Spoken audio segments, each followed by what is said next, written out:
मौजूद हूँ इस वक्त पेशावर शहर में और हमारे साथ भैया और भाभी मौजूद हैं। जी हाँ, बहुत ही मुनफरिद जो है खाने पकाते हैं और इनका सफर जो शुरू हुआ था जीरो से हीरो, फिर हीरो से वो नीचे आया है और फिर जीरो से सफर इनका शुरू हुआ।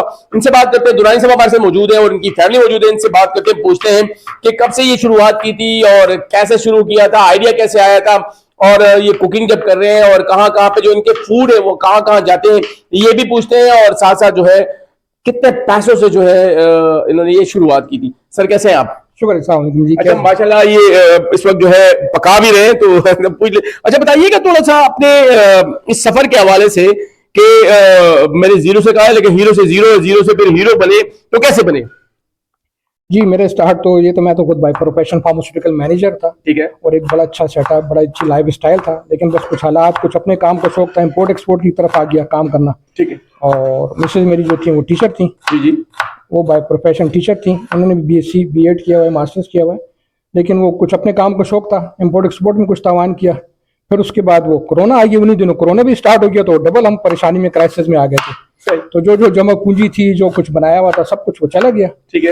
लेकिन जब फारिग हुए तो फिर अल्लाह ताला ने एक जिसे कहते हैं नया रास्ता हमें बता दिया, क्योंकि उन दोनों सारा काम ऑनलाइन हो रहा था। ठीक है। घर से ही लोग काम कर रहे थे, तो हमें भी कुछ ऐसा आइडिया आया कि हमने भी घर से काम करते हैं, लेकिन उसके लिए वसाइल की जरूरत थी, आपको पता है कि। ठीक है। फिर तो वो वसाइल तो थे नहीं, लेकिन थोड़े से शामी कबाब थे। हमने जिसे कहते हैं, मैं अक्सर कभी कभी बताता भी हूँ, 500 रुपये, तो लोग इसका यकीन नहीं करते।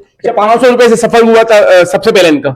हाँ जी, तो शुक्र अल्हम्दुलिल्लाह 500 रुपए से इस तरह हुआ, तो मैं बता भी देता हूँ आपको कि 160 रुपए किलो दाल थी। ठीक है। 220 रुपए का चिकन लेकर आए थे, 50 रुपए के मसाले थे और 3 अंडे लेकर आए थे 30 रुपए के। अच्छा। तकरीबन 50-60 रुपए का। अंडा कितने रुपए का? 10 रुपए का अंडा था। अच्छा, 10 रुपए का अंडा। 3 अंडे लेकर आए थे, तो बस अल्लाह ने किया, तकरीबन 450-500 रुपए में हमने वो हमने तकरीबन 40 शामी कबाब बनाए थे। अच्छा। तो शामी कबाब मैंने फिर उसके बाद हमने फ्राई किए, फ्राई करने के बाद हॉट पॉट में डाले। ठीक है। और उस हॉट पॉट को मैं मुख्तलिफ स्टोर्स पे ले जाके मैंने इंट्रोड्यूस कराता रहा। अच्छा। मार्केटिंग का एक्सपीरियंस तो था मेरा फार्मास्यूटिकल का, कि मुझे हम अपनी मेडिसिन लोगों को इंट्रोड्यूस कराते थे, डॉक्टर्स को।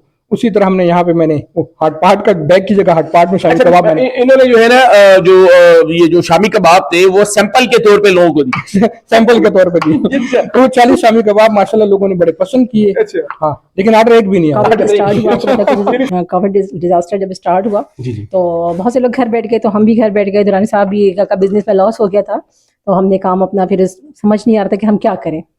फिर हमारे माइंड में एक आइडिया आया कि मैं अपनी फैमिलीज के लिए, यानी कि फैमिली की जो छोटे छोटे फंक्शंस होते थे, मैं उनके लिए खाने वगैरह बना लिया करती थी। लोग बहुत अप्रिशिएट भी करते थे।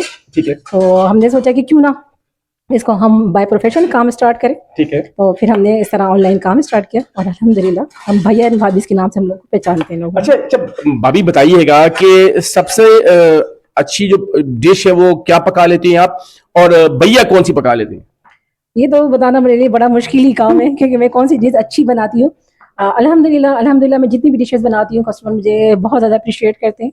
स्पेशली पालक पनीर है, नरगिसी कोफ्ते आजकल मेरे बड़े ज़्यादा हिट जा रहे हैं, और कड़ी पकौड़ा हमारा बहुत ज़्यादा हिट है, दाल माश है और बरसंडे है।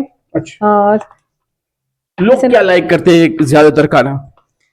लोग माशाल्लाह ट्रेडिशनल फूड खाना ज्यादा पसंद करते हैं पेशावर के लोग। अच्छा। जैसे कि आपको पता है कि जगह जगह रेस्टोरेंट खुले हुए हैं, तो वहाँ चाइनीज, बर्गर, फास्ट फूड वगैरह आपको इजीली अवेलेबल हो जाता है ना। ठीक है। लेकिन ट्रेडिशनल फूड आपको हर जगह नहीं मिलता। सही। तो उसके लिए वो हमसे फिर कांटेक्ट करते हैं। स्पेशली पालक पनीर, दाल माश है, कड़ी पकौड़ा है, और बरसंडे हो गए, वड़ियाँ हो गई, इस टाइप के आइटम्स मंगवाते हैं। हम उन्हें सिखाते हैं कि भाई इसमें ये प्रॉब्लम्स आ सकती हैं, ये चीजें, और आप अपने खानों को इस तरीके से अपने कस्टमर्स गेन कर सकते हो।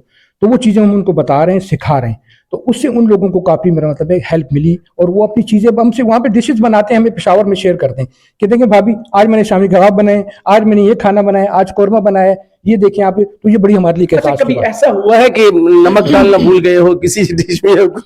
हाँ, हम जब भी ऐसे हमसे बड़ी चीजें होती रहती हैं, क्योंकि आप परेशानी में जब समय पे आपको होता है, माइंड डाइवर्ट हो जाता है, जाहिर बातें होती हैं। कभी नमक हमसे कम हो गया, कभी ज्यादा हो गया, कभी हमारे से मिर्चें ज्यादा हो गई, कभी कुछ हलवे में चीनी डालना भूल गए। हाँ, कभी वाकई ये यकीन करें चीजें होती रही, लेकिन with the passage of time आप होता है ना, इन चीजों को, इन गलतियों से सीखते हैं। तो हमने भी शुक्र है सीख लिया। और दूसरा, मैं इस पे भी शुक्र अल्लाह का तो अदा करते हैं, कस्टमर का भी शुक्रिया अदा करूंगा कि वो भी हमारी मजबूरियों को देखते हुए समझ के हमारे साथ चलते रहे। उन्होंने हमारे साथ बड़ा गुजारा किया, इसमें कोई शक नहीं। अच्छा, डिमांड पूरी कर लेते हैं लोग? जी शुक्र अल्हम्दुलिल्लाह, हमने अपने साथ 2 हेल्पर भी रख लिए हैं। अच्छा। और इसमें मजीद भी गुंजाइश है। अच्छा, अगर हाँ मजीद भी गुंजाइश हम रख फ्रोजन का काम भी कर रहे हैं, हम पराठे वगैरह बना रहे हैं। अच्छा हमारे पराठों की माशाल्लाह काफ़ी वैरायटीज़ है।